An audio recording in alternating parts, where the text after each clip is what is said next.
Hi Roddy, welcome to Talking Automotive with Mark and John. My name is John Sinclair and my co-host Mark Palavestra. Hi John, today we've got Desmond Hang, the CEO and founder of Carbar. And our conversation today is around car subscription. And Des does a terrific job in explaining and debunking the myths around car subscription and has a really compelling and informative interview with us with really good reasons why you should consider car subscription. Yeah, Mark, it was really interesting to me. I had a lot of misconception and misunderstanding of how subscription works. And Des really covers it in very simple terms in that, and it was quite fascinating to me because it's definitely a really new area, and I think we're going to see more subscriptions going forward. I'm looking forward to jumping into the show.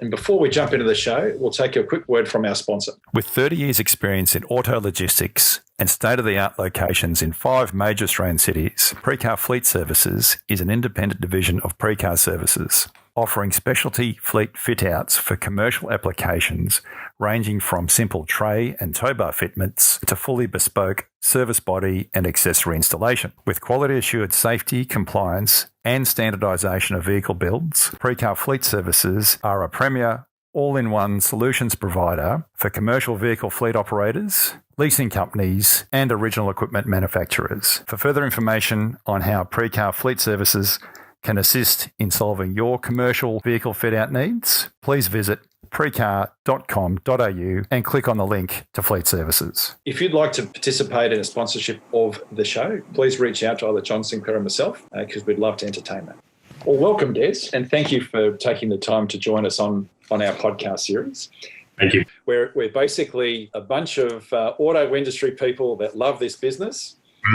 And we love getting the story out, not just on cars like the traditional media, just look at how cars work and what new products are coming, etc. For us, we don't cater for that. We talk about things like what you do and the exciting innovations, and then how it fits in with the traditional dealer model and customers and the big picture. So that's I suppose, the goal of what we do with Talking Automotive.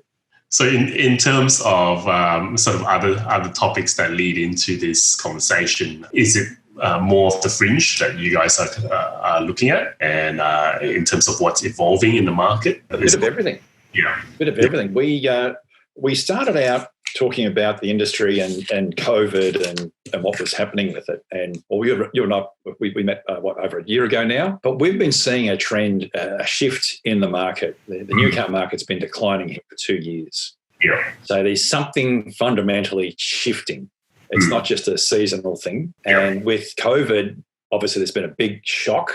But what I suppose the industry is almost in denial that the market has been contracting, or the new car market's been contracting. And used cars has been a problem for a long time, but now suddenly used cars are coming into their own. So there's a change with what's happening in the used car space. F&I space, the whole finance in dealerships changed as well. So that's caused a need to pivot from a dealership perspective, but also even OEMs, how they look at business, their distribution models, and getting back to, we did a podcast, which we just posted actually last week, John, was the new car buyer survey.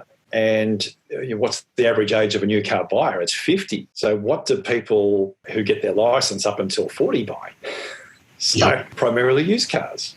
Yeah. So, and this is where it's interesting. Now we're seeing a market leader in this country reposition their entry cars from $13,990 to $20,000 for a Yaris, and they're openly saying, which is unheard of for a new car brand, to say, well, if you want a $16,000 car, we've got these great Toyota certified used cars, Toyota pre-owned. That was as unthinkable for a car brand because you've always been focused on just sell the metal, sell the metal, sell the metal. Now it's, well, hang on, we've got this price stratum, and if you want a car of this value, it's a used car. And I guess when you look at the industry as well, especially it's accelerated by COVID, the amount of new car supply is constrained, and therefore the used car industry that we're observing in the market, the prices have sort of rebounded from the lows in March. So I think that just goes to speak around the dynamics between supply and demand in the market. Like to your point, Mark, around to the fact that what are these people buying, or how are they accessing mobility from the ages of early 20s to 40s or 50s, and I think we often look at it from a mobility strategy perspective. So how far you're living from the CBD itself. So the radius by which 0 to 15 k's rideshare and car share kind of works quite well for you. But beyond that, what we're seeing is that people do need the private access to mobility, and subscription is one of the options. And I think a growing segment that we're sort of observing because of the way that we structured the product. When we look at it, it's more of what does the customer want, what does the customer need, and also giving them that peace of mind and flexibility. Yeah, because there's, I think, the other thing going on from what Mark says, you've got electric vehicles coming, you've got autonomous vehicles coming, you've got the agency model coming, you've got changes in digital and the way people research product and want to be handled as a customer. And then you've got your side, which is all the different ownership models. Correct. So there's so many factors changing, and it's quite daunting for a dealer or anyone in the industry. And that's sort of where Mark and I are coming from, is, how do we get proper in-depth analysis on a lot of these topics and share some of that insight with people. And you can't do that over a short 5-minute discussion or 10-minute discussion. So that's why a lot of our discussions go on for an hour, and we can really get into detail and talk about some of the topics. Kind of flesh out what's happening in the industry, and then I think the topics will lead on from there as well, right? And actually, this is a topic that we had a request for. Oh, okay. Yep. We had, in fact, it was from Car Sales. They actually requested that we do a podcast on subscription. I see. Yeah, they were saying, well, you guys, because when we interviewed Agostino Giramondo from Car Sales, it was right. This is where we're at. This is where the used car market is. What are some of the innovations that they're doing? And Ag came back to us and said, hey, what you guys really should do is get the story out on subscription. I said, I know just the guy to speak to. So you're the first person that came to mind. Yeah. A couple of months ago as well. Yeah, we sat down for lunch. Interesting developments in terms of, I think, as you know, he works quite closely with the OEM side of things. So I think very interesting in terms of what's happening, what's the underlying, dynamics of the industry. And I suppose in the past, cars were viewed as the sort of that status symbol. But then ongoing with the likes of autonomous vehicles, EVs coming up, I think, it's just a changed perception. It's kind of like your mobile phone, right? People view it as just a usability toy in some way. And that's an interesting change, because there is still the passionate enthusiasts like the guys that drive the cars that are behind John and myself. The guys that want, or the people that want just a mobility solution. And that's something we actually talked about, I think, in episode 1, John, where we really peeled back the layers, because what we tend to do, and I've been guilty of it in OEM land, is you get caught up in this bubble that is your brand and your product. And you can't understand, and then your industry, but then you, as an OEM, you forget that there's actually, what's it all about? It's about mobility. And if you take that step back out of the OEM bubble, then you realise, and it's visionaries like yourself, because being the co-founder and CEO of Carbar, that's a quantum leap into a mobility solution that's totally different to what the traditional mainstream has been of go to dealer, buy a car, service car, trade-in car. Actually, for myself, I'm a keen auto enthusiast, so love my cars and all, but then sort of trying to look at the customer side of things. How do we enhance that experience for the customer?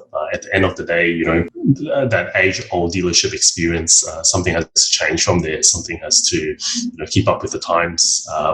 And I think what we've been doing is speaking volumes in regards to how we're delivering the experience with the vehicles, and how do we provide that peace of mind, right?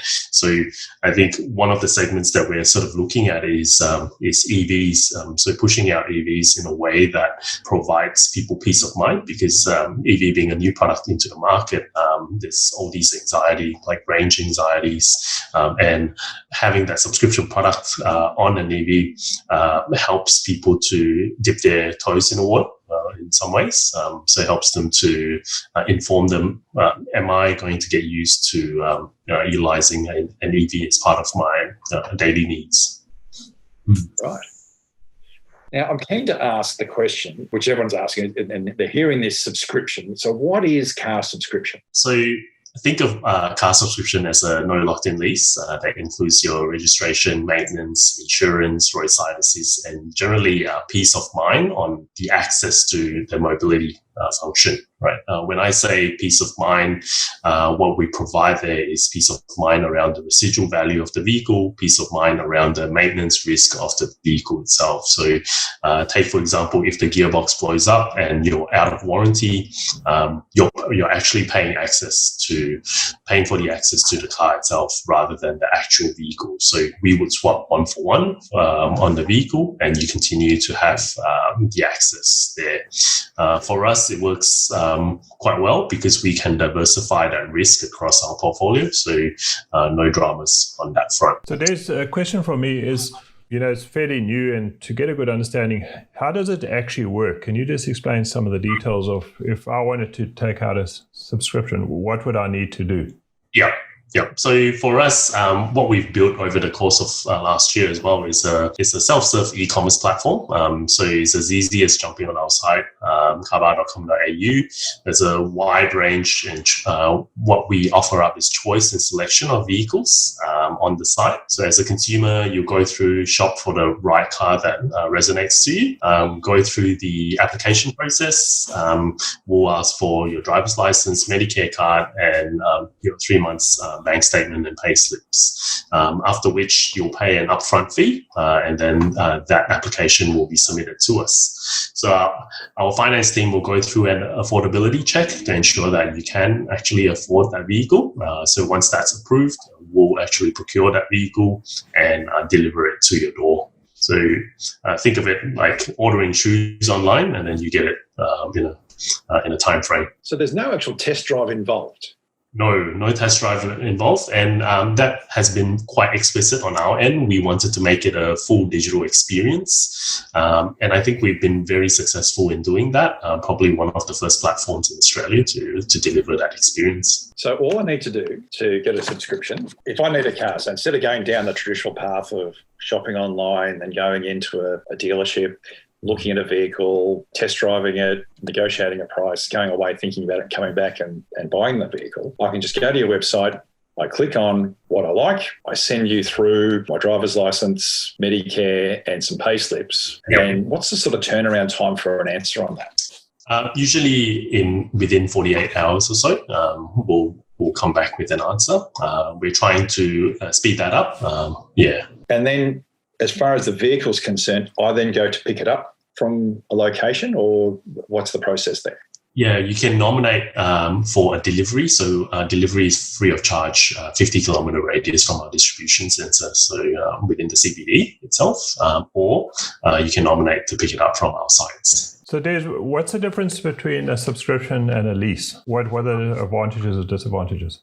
So as I mentioned, in terms of the subscription side of things, you're actually paying for access to that vehicle itself, not the ownership of the vehicle. So when you take out a lease on a particular vehicle, say a finance lease, you're actually carrying the maintenance risk on that car. You're carrying the residual risk on that vehicle. So at the end of the term, if there's if there's a huge discrepancy between what you actually owe as your balloon payment, your final payment on that vehicle versus what you sell it for, then you'll have to stump up that gap in payments. Same thing goes with the maintenance risk side of things. If there's if the engine blows up and it's out of warranty, or even if it's in warranty, it's getting fixed. The time that you're out of that car, you're still liable to be paying that finance payment for. However, for the subscription side, like I mentioned, you're paying for access to that mobility. So if your car is off the road, we will take it in, we will swap it 1 for 1, and you'll continue utilizing another vehicle. And what sort of vehicles are available to have on subscription? What would the range? Yeah, we predominantly, most of the cars that you see online are used vehicles. We have a select few range of new vehicles as well. So they range from all sorts of passenger vehicles, from price range vehicles all the way through to prestige used vehicles as well. So from your high Hyundais, Toyotas, all the way through to your BMWs or Mercedes. So the range is pretty wide-ranging, and that's explicit on our part to sort of cater to the needs of all the consumers. So it'd be like small hatches? Correct. Small hatches, compact SUV, all the way through to 7-seaters. There's a range of commercial utes as well, so your Hiluxes, your Ford Rangers. So Des, are you starting to see any particular trends coming through now with subscription in terms of buyers, or are there more younger buyers doing it or older buyers, or what sort of trends are you seeing?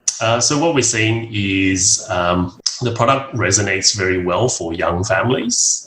So our target segment sort of sits in between sort of your late 20s all the way to your mid 40s, and with a particular targeting option around young families. And the reason I say that is because with young families, as you know, in a car buying journey, the trigger points for car buying journey is life stage changes, right? So when you get married, maybe you want a slightly bigger car. If your first kid comes along, probably look to move into a compact SUV, and so on. So that way, in terms of a subscription offering, what you're paying for is that access. And as your life needs change, so can the options around the vehicle itself change with you. And how often do customers change their cars when they subscribe? How often do they, but also how often can they? So when we first started out, I think the press coined the term Netflix for cars for us, because of the flexibility and because of the options around an ability to change in and out of cars. While it sounds fine and dandy and quite an attractive offer to be driving a sports car one week to a SUV the next. In reality, I think human beings are creatures of habit. We do like consistency in some ways. And what we are observing with our customer base is they do keep the cars for quite a while. So on average, I think for us, it's about 1.5 to 2 years lifetime in that vehicle itself. So they can do that. There is no minimum term for us in terms of the subscription. So it's at their election as to when they want to change the vehicle. So those vehicles, it's not always a subscription on a new car. It could be a subscription on a used car. Yes. So 90% of our vehicles are predominantly used. So used cars on subscription itself. There's a handful of vehicles that you can select from, which are brand new ones. And what commitments do customers have to make? So I suppose that's the concern that everyone thinks, okay, well, what am I locked into? Well, when I buy a car, I'm committed to the risk of the vehicle. I'm committed to a finance term. If I break it, there are penalties associated with it. So what are the commitments required from a term and financials and the vehicle itself? So when you go through our application process, with each car itself, there is an upfront fee against it. So the upfront fee is usually calculated by the capital value of the vehicle, a percentage of the capital value, and that's payable sort of like a deposit on the vehicle, right? That's non-refundable.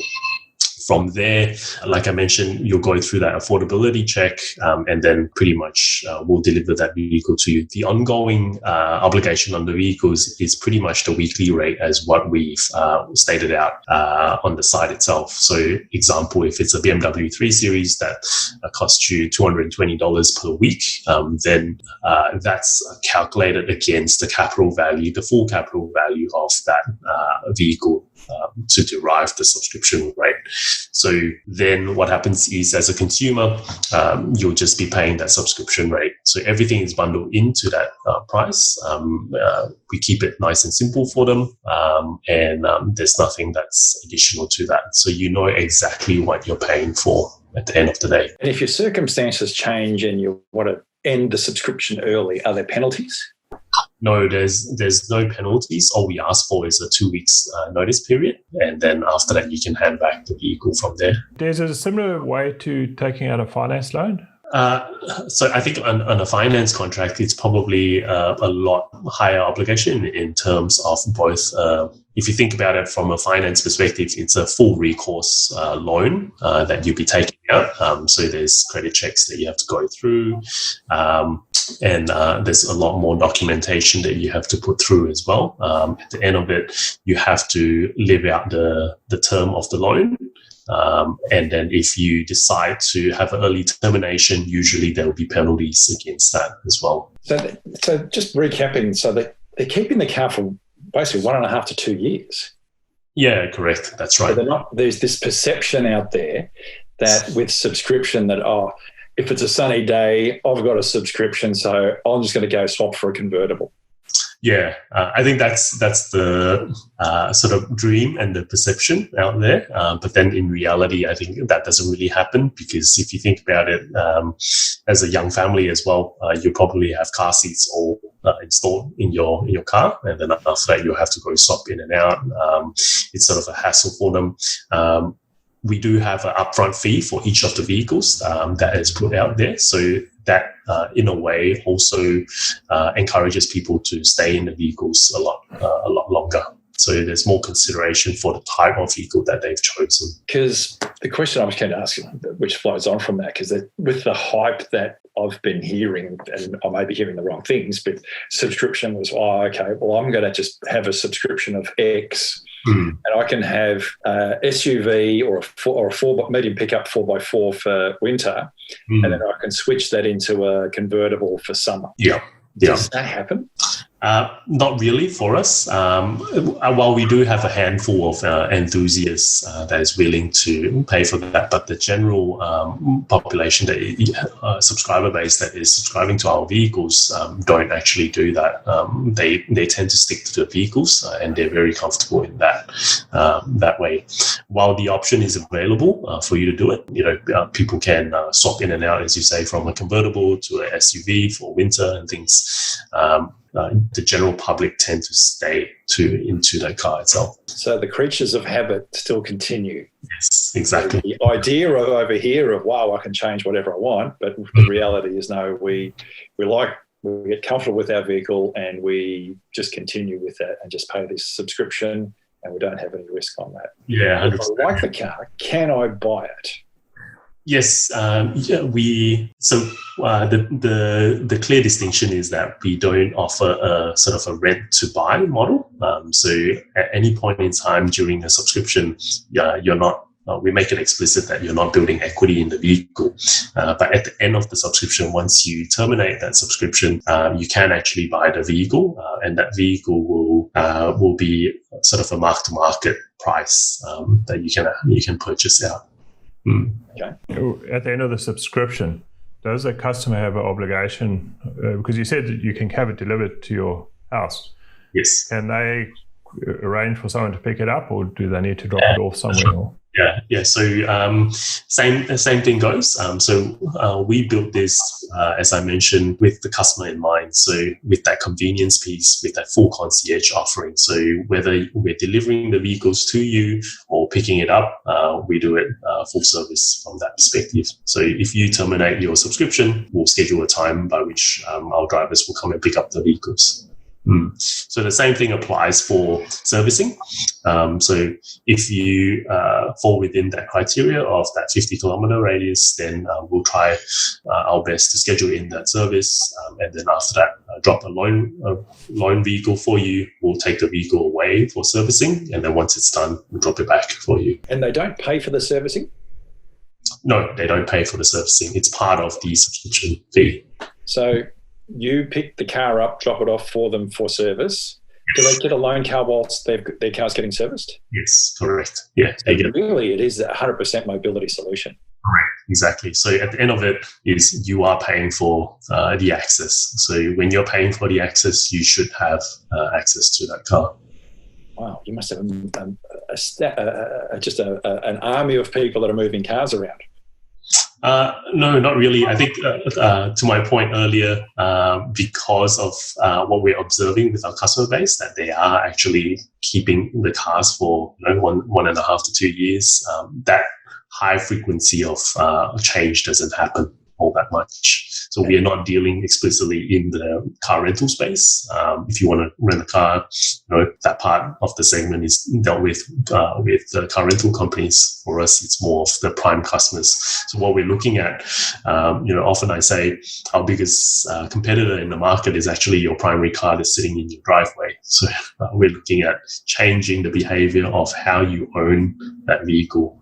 How can we get you out of that vehicle and into a subscription that is more of a service for you? And that makes sense. So I'm just thinking, because you only get one service per year realistically. Yeah. So there isn't a lot of the dropping off and picking up required, because if I'm keeping it for 18 months, there's initial drop off, and I might have one, maybe two services during my subscription, and then I just get another car. Yes, that's right. Yeah. So we ensure that all cars are in a roadworthy condition as well. So it goes by our strict rules of condition reports as we're dropping the vehicle off to you. So that ensures that there's efficiencies in terms of moving the cars up and down. And does the same apply if I have an accident? So if I'm a subscriber, like services looked after, but someone's crashed into me, or I've really made a run into something or damaged the car, is the exact same process for service applicable to it's the same process as well. So depending on whether you're at fault or not at fault in terms of the accident itself, then it will determine whether you're liable to pay for the access on the accident. However, same thing applies. If the car is off the road, then there's a loan replacement vehicle provided to you. So during this time, you will still pay for the access to that mobility option. And in terms of on the insurance, the excess amount, can they pay extra to have that reduced? Not at the moment. We're looking at doing an access reduction pool in the future, but at the moment that option is not available. Okay. So they still have to pay the excess on the repair? Correct. Exactly. Yeah. If they're at fault, they'll have to pay the access. Correct. But as far as getting the repair done, not a problem. Yes. If they just pay the excess for the repair. Okay. That's and right. The residual risk. Yeah. So no residual risk whatsoever for the subscriber. Yeah, no residual risk at all because, like I mentioned, it is paying for that access, paying for a component by which it's the maintenance, the registration, the depreciation, all into that weekly fee that we charge. So at the end of it, if you terminate that subscription, being that it's a no locked-in product, you just walk away just like that. Yeah. So all cost is fully transparent to the consumer. So then you've got to go either find someone else to subscribe for that car, yes, or dispose of that in the used car market. Exactly. Yeah. So our options around the vehicle itself is putting a second subscription life into it. Or actually disposing of it at the right price. So depending on the age, depending on the condition of the vehicle, once it comes back, it will determine our decision as to what we do with them. So you've got a very proactive remarketing department. Yes, 100%. There's in terms of tyre wear, how do you manage that? Because that must be quite difficult to manage in terms of, does a normal tyre wear get accounted for, but excess tyre wear the customer must pay for? We go by the standard, the industry standard in terms of fair wear and tear policies. So what you'd expect with a car rental company or a leasing company on an operating lease, we employ the same sort of structure to that. So that goes for tyre wear and also damage to the car. So if I've damaged the car, had a few extra car doors open on it and dented, etc., when I hand it back at the end of the subscription, the car gets assessed, and if there's any damage or unfair wear on tyres, because I've been doing burnouts, therefore I would pay extra on the handback. Is that right? Yes, that's correct. Yeah. So before we drop off the vehicle at the customer site, we'll run through with them a vehicle condition report.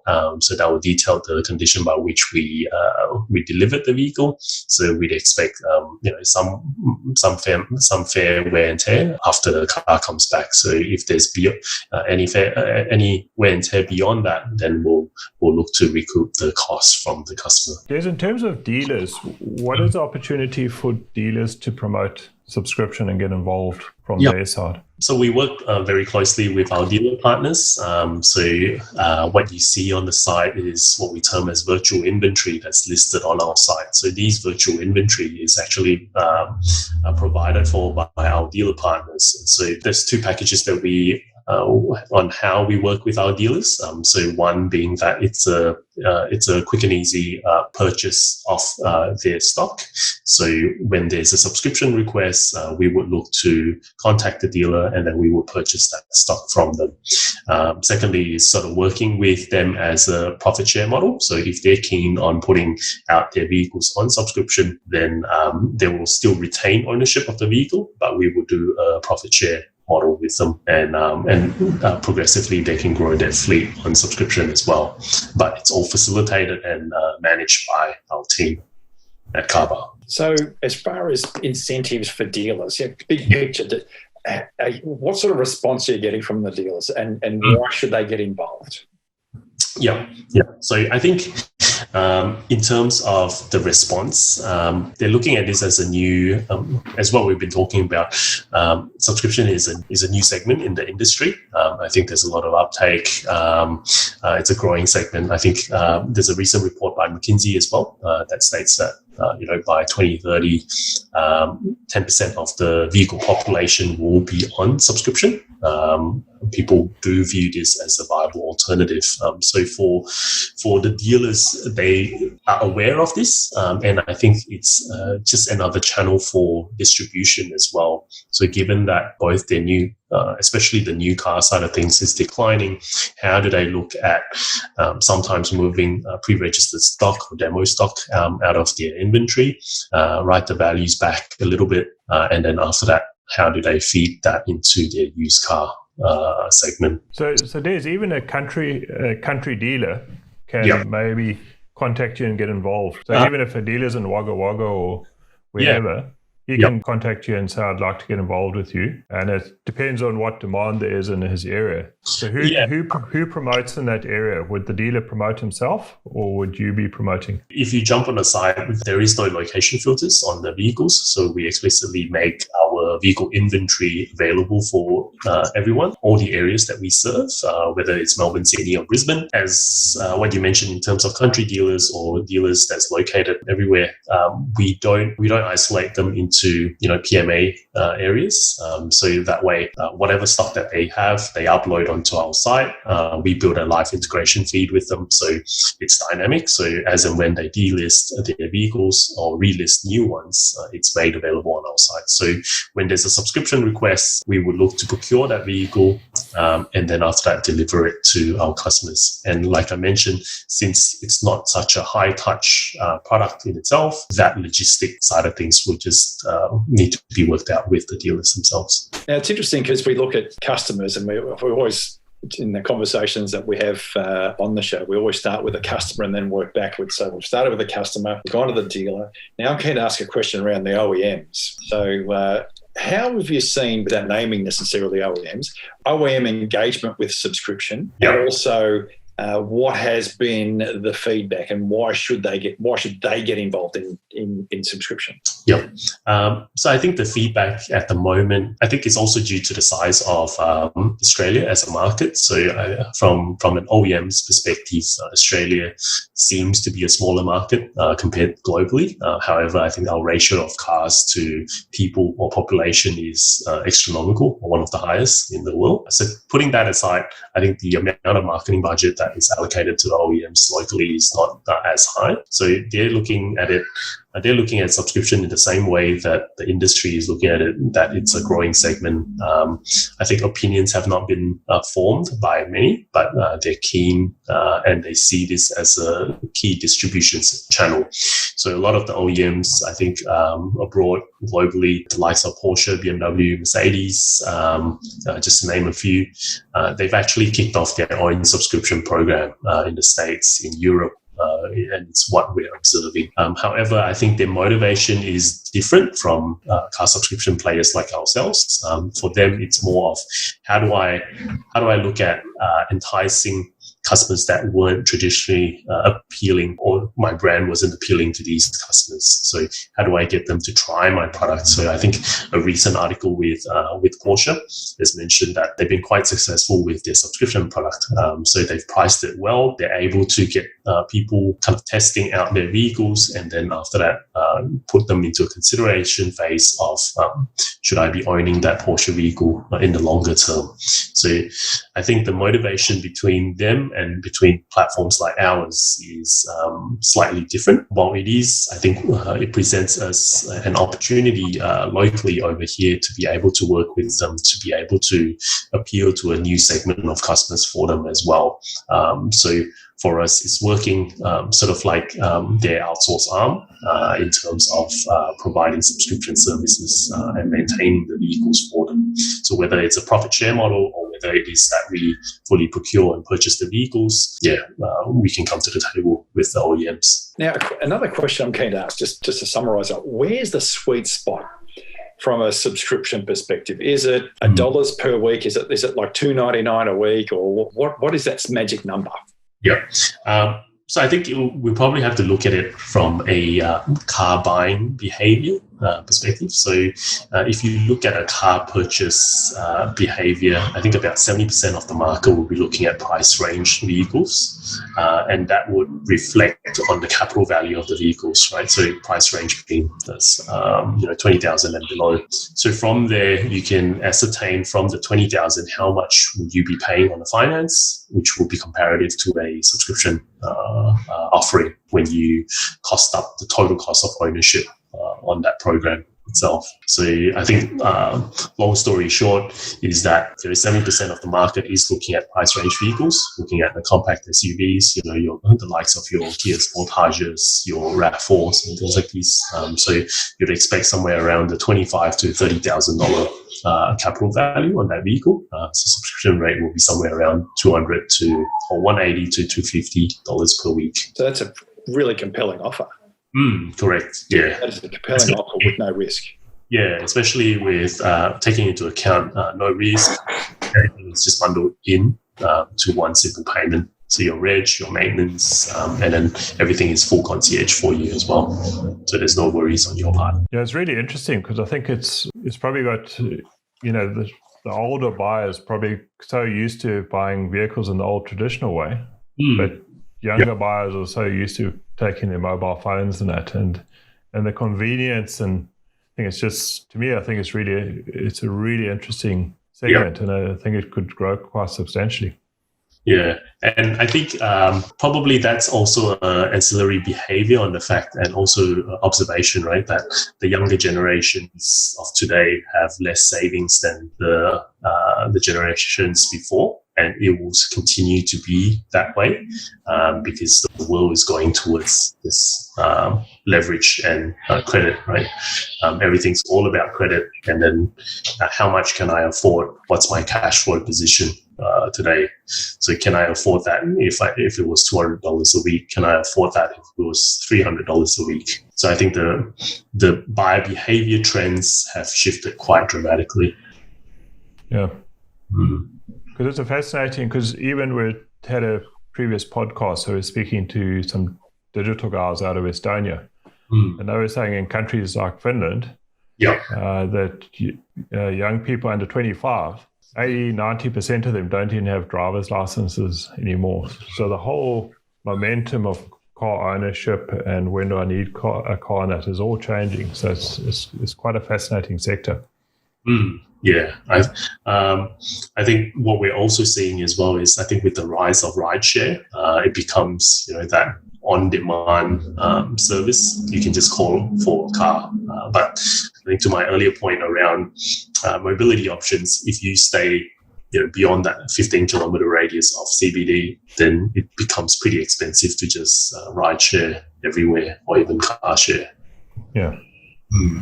Yeah. But I think the challenge with when you live in that close proximity to the city centre is your cost of parking, and that's right, is very expensive. So you're probably forced to go the ride share route.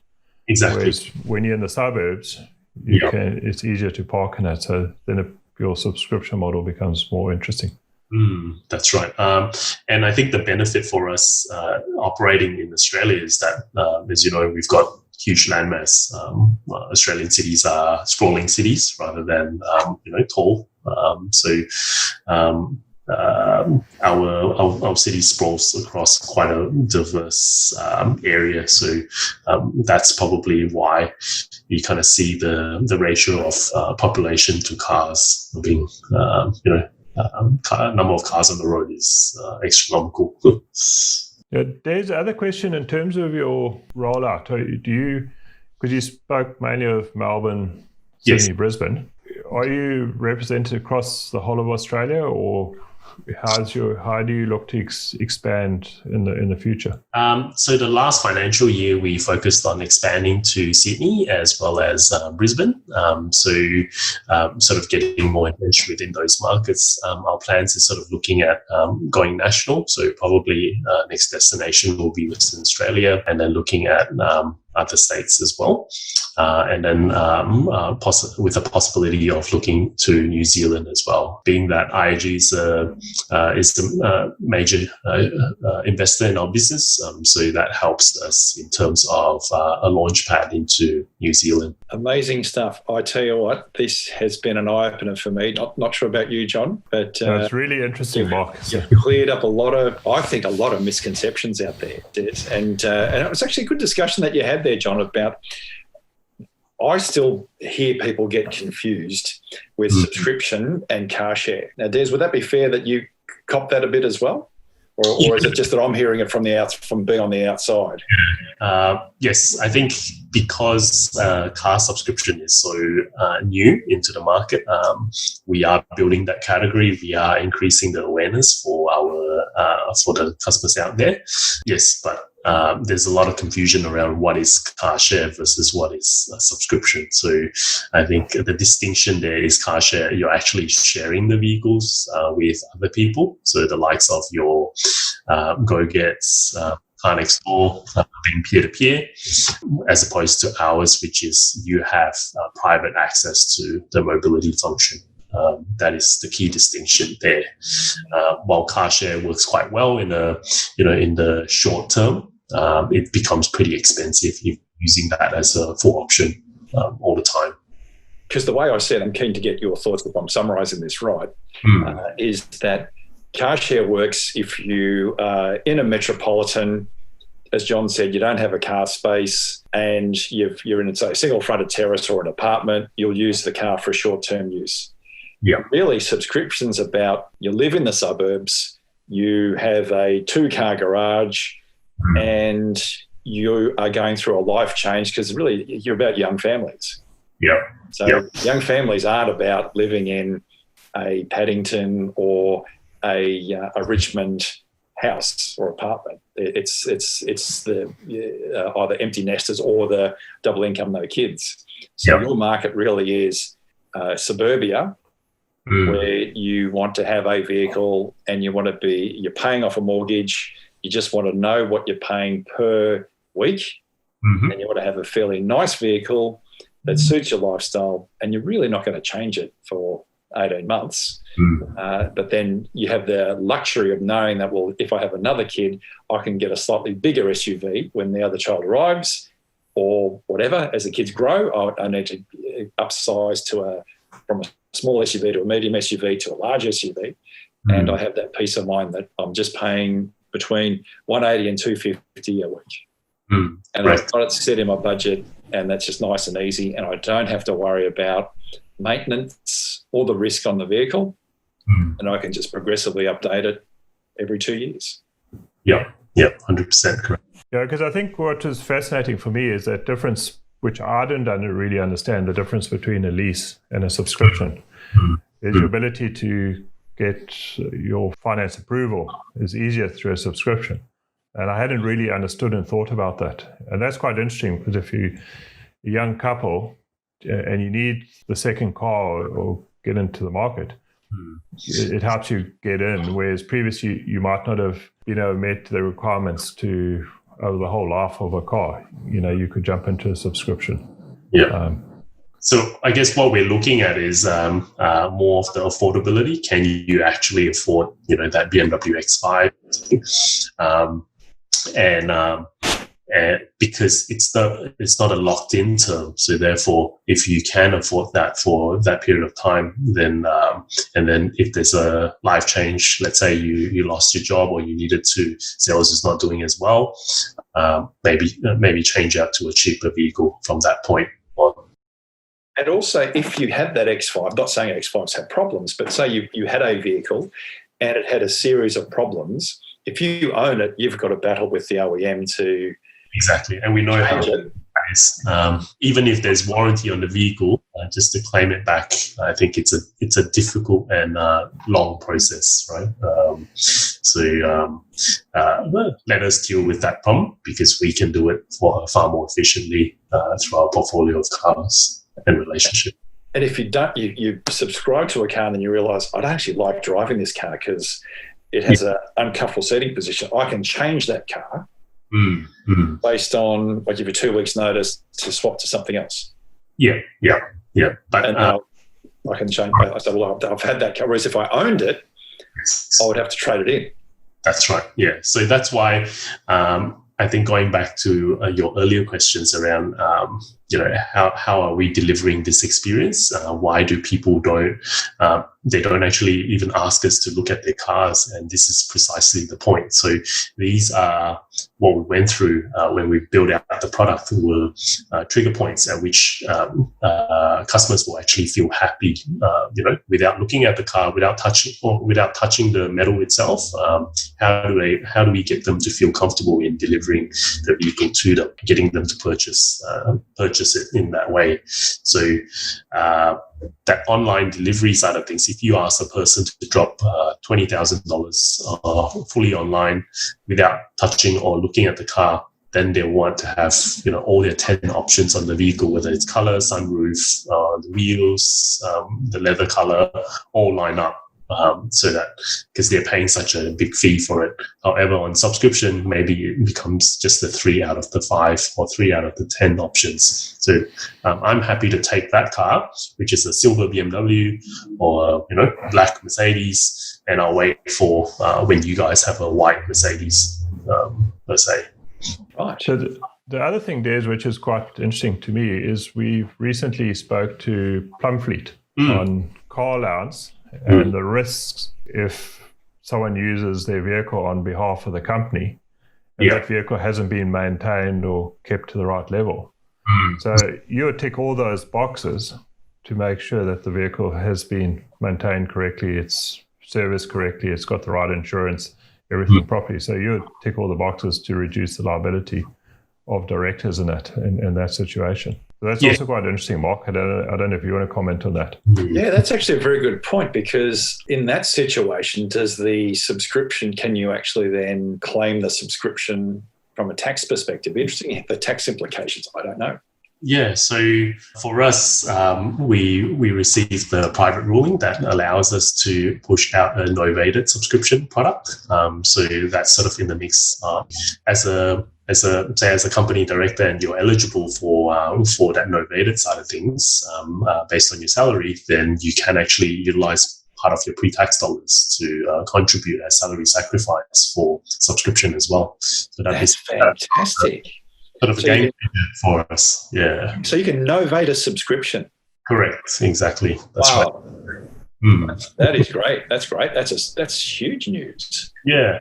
So I think it opens up quite a lot of options, especially with corporates. So we're working with quite a few corporates in the background as well, in regards to providing our subscription offering as an employee benefits for them. So we go in, it is an attractive offer and potential employee benefits, especially in this day and age in COVID, right, where you're trying to increase your employee satisfaction.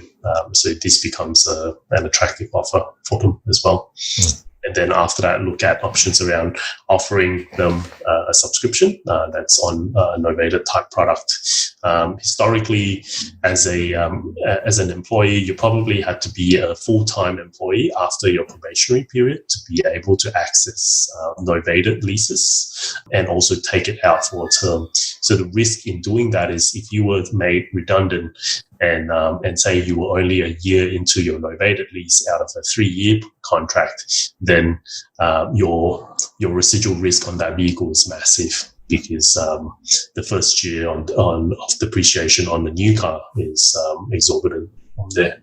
However, for a novated subscription type product, what I mentioned was you're actually paying for access to that vehicle, so you know exactly what you're paying for, and when you get out of the car, there is no more residual risk or anything like this ongoing payments. And that's interesting, because with normal novated, the FBT value of the purchase price is one of the big cost items. Yes, correct. So that wouldn't apply to a subscription. It will be offset against the capital value of the vehicle as well. Right. Yeah. Okay, that's very interesting news. Yeah, so pretty excited for us to be able to roll that out as well. Sorry, we allow Carl one question. Yes. I just want to... It's sort of allowing young people in. We give them one question a podcast. So Des, Carl, do you want to ask your question? Yeah, sorry, I've been jumping up and down in my seat, but Des, I just wanted to speak from like my personal point of view. I think we spoke about like young families, yes, and younger people being generally the people who are interested in subscription services. I think one of the key parts of that demographic too at the moment, the fact that it's a lot of people finishing university, starting new work, or moving out from their parents and trying to find part-time jobs to support that. And the areas where the jobs are and affordable housing aren't always in the same place. Yes. I think it would be remiss not to mention the people just finishing high school or in the middle of their uni courses, or just starting their apprenticeship. Yep. They have to take part-time work where they can get it. And oftentimes that could be further away than expected. And that access to the car is so important, but your actual income and your savings are quite limited. Yeah, exactly. So for us, as I mentioned, our target subscription falls into 3 distinct buckets. So young families, which was what I touched upon. Secondly, will be the younger demographics, people that's come into the job market, or like you mentioned, just finishing up uni.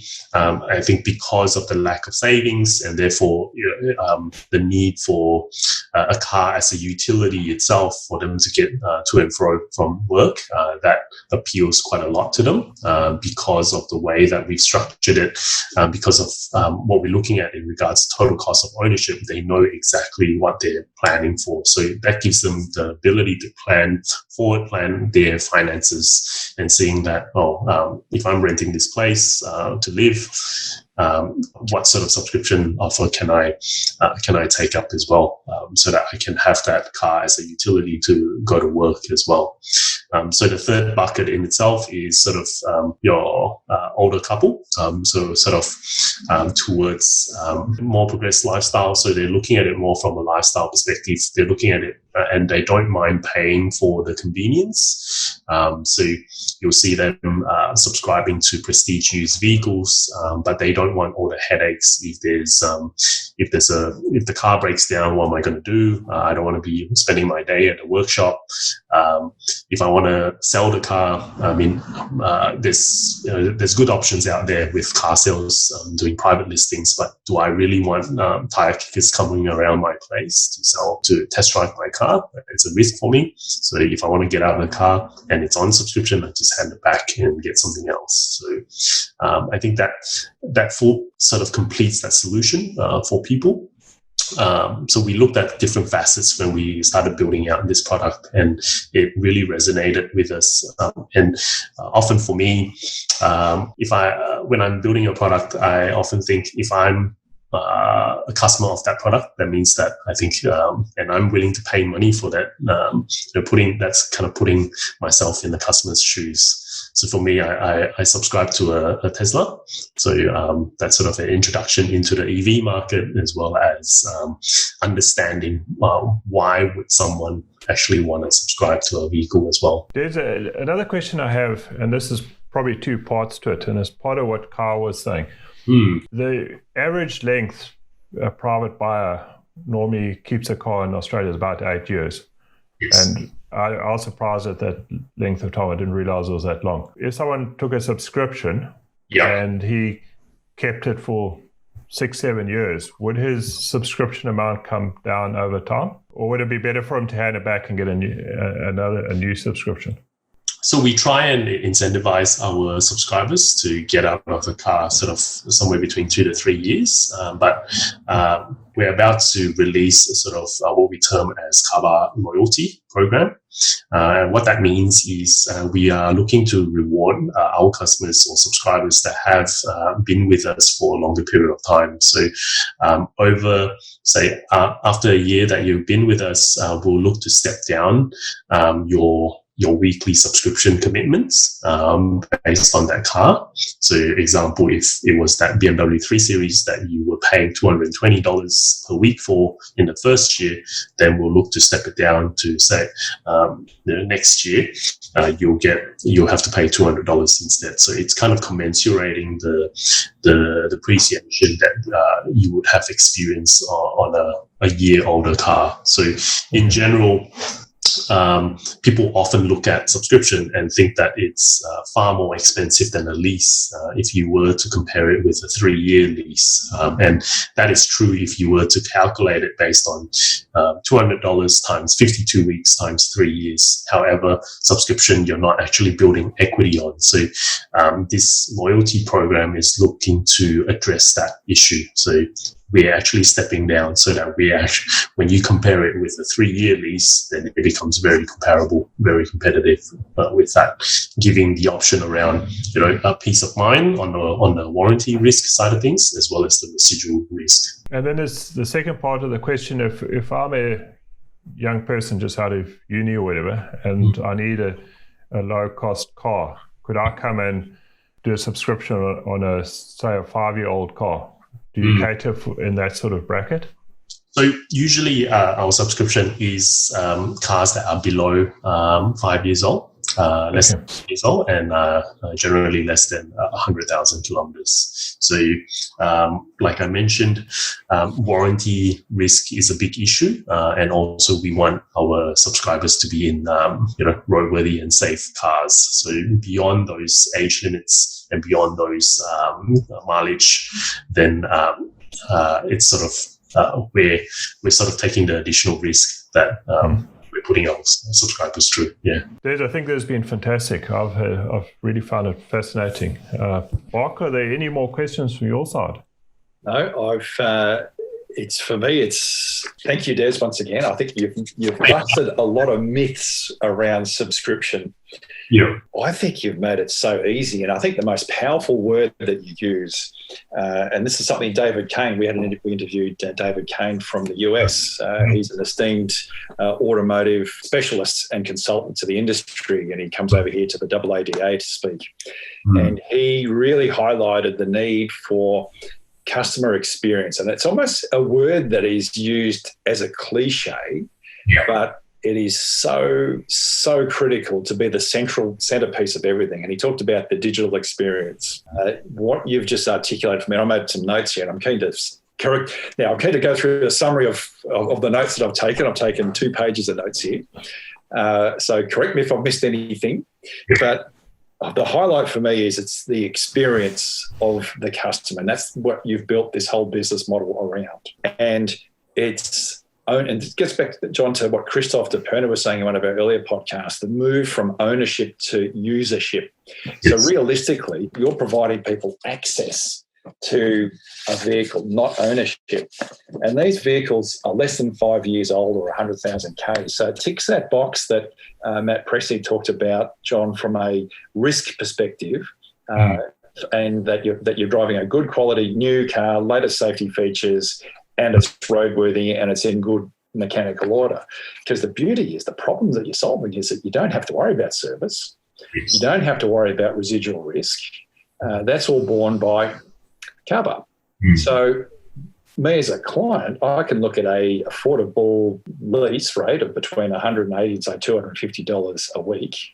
All I have to do is go to the website, find the vehicle I like, put in the application, driver's license, Medicare card, and some pay slips, affordability checks done, and you procure the vehicle and deliver it to me. Yep. So that experience is actually exceptionally good. And once again, no risks. Therefore, I'm quite happy to conduct that transaction online, because I'm not up for $60,000 to $80,000 where I may have made a mistake with the car I get. Because the other beauty of your service is that if I don't like it, I can change it. If I don't like the colour, I can wait for another one to come in and take this one as an interim car. So I'm not married to the car. And it's interesting that most people on average keep their car 18 months to 2 years, because we are creatures of habit. We don't necessarily change it. So the myth that you subscribe and you change your car depending on what sort of day it is outside is actually not the case. And the same goes for your main market, is not the inner suburban where there are no car parks. You actually cater for the younger families as your primary segment. There's other segments as well, but it's people who need a car because of life changes. So, and this novated product that you have, where you can novate a subscription, is a terrific solution to a problem that most people have if you choose a car and get stuck with it. So you have a pre-tax benefit where you can subscribe and have a novated lease. So the ATO will be paying part of your subscription. Amazing. And all I have to do is 2 weeks notice and I can change it. Yes. So, and all I need to worry about is fair wear and tear, make sure I don't damage it. But if I did have a crash, you've got me covered, because I've got a replacement car, or if it's going in for service, which only happens once a year, you're giving me a transportation solution. So it is very much usership, not ownership. And I can just focus on my mobility solution, and you've ticked that box, so I can then get on with life. So amazing. Have I missed anything? I think that's a very, very good summary. And I think key to what you were saying was that usership. So when we built this product itself, we looked at your mobile phone, right? If it's on lease, you get to change it every year. So how do we do that with a car? Change the mentality of people. People think that they're actually building equity in the car. In reality, that's never the case, because your finance, your back-to-back finance contracts will be sort of mark to market against the residual. So at the end of it, you'll find that you'll probably just break even, or sometimes a little bit ahead, or oftentimes if the market shifts, then you'll be underwater on the vehicle itself. So I think, how do we make it so that you're scheduling the set repayments, and also you're paying a budgeted sort of plan against your maintenance, as well as covering the warranty side of things, just for peace of mind. So that really encompasses the way that we've thought about the product and built out the product. And I'm sort of delighted to say that we actually found that product market fit with the industry, and to be able to deliver that experience through the online channels. Terrific. It's really good. I think it ticks all the boxes of where the market's moving, and I think it's going to be interesting to see the success of carbar in the future. I think you're really nailing it on the head there, and it's going to be an interesting place to compete.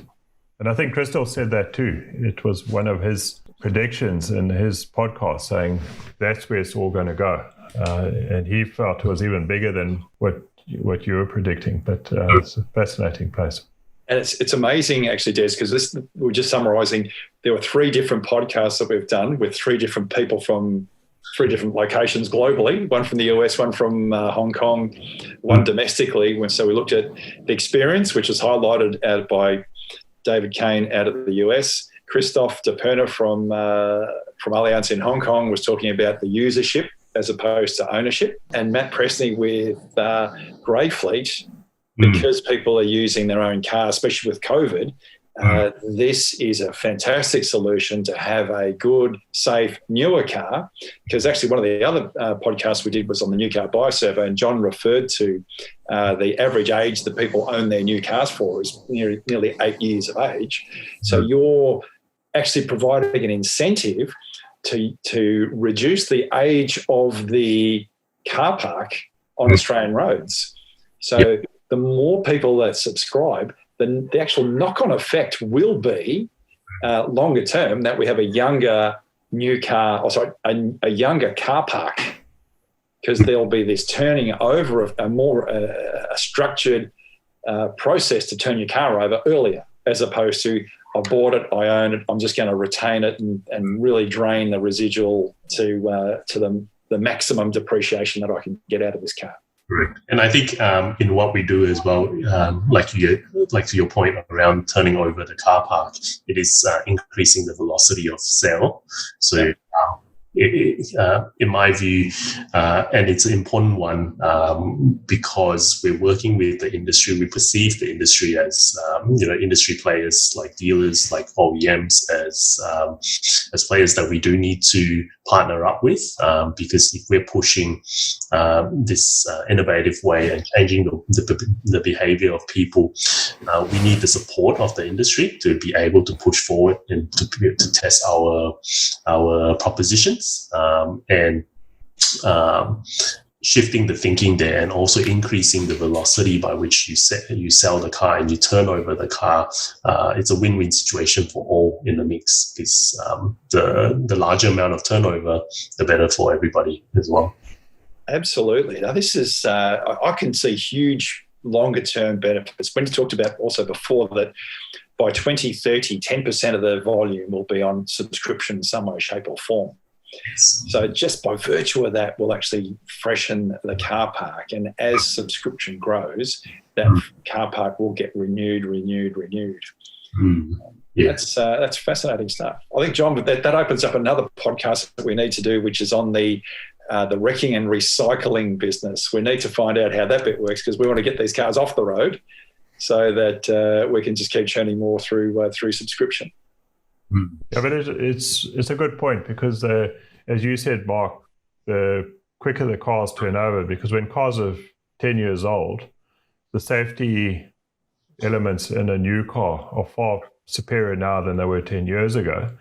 And the emissions and that of the modern cars now are far better than cars 10 years ago. So we're making all these inroads, but if you've got this massive old car park, which doesn't have the same level of safety features or the same level of emissions. So I think that's going to really improve the whole situation.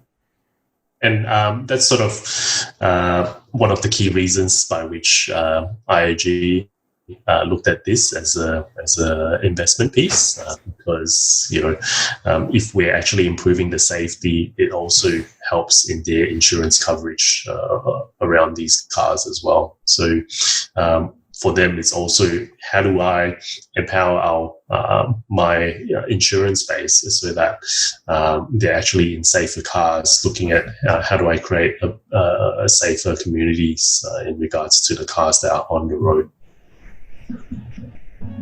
Ticks a lot of boxes. Des, thank you very much. Really appreciate you coming on the show and sharing this information. It's been an eye-opener for me. I've learned a hell of a lot from your presentation, and thank you. Yeah, Des, and from our side too, thanks very much. It's been a really good session and very interesting one for me too. So, thank you for listening. Hopefully you enjoyed the show today. If you have any questions regarding this episode or any other episodes, or you want advice about any of the topics, feel free to reach out to either myself, Mark Palavestra, or John Sinclair on LinkedIn. and we'd happy to help you out with all things automotive. Feel free to reach out to us if you have any questions on other topics that you'd like us to cover. If you enjoyed the show, please ensure that you subscribe to us on YouTube, and also click on the bell so you get notifications when a new episode or one of our shorts gets published, because we'll be bringing more and more dispatches to you in the future. Yeah, and if you'd like to get involved in terms of any sponsorship, we'd also be happy to speak to you. And we look forward to chatting to you again next week. Have a good weekend.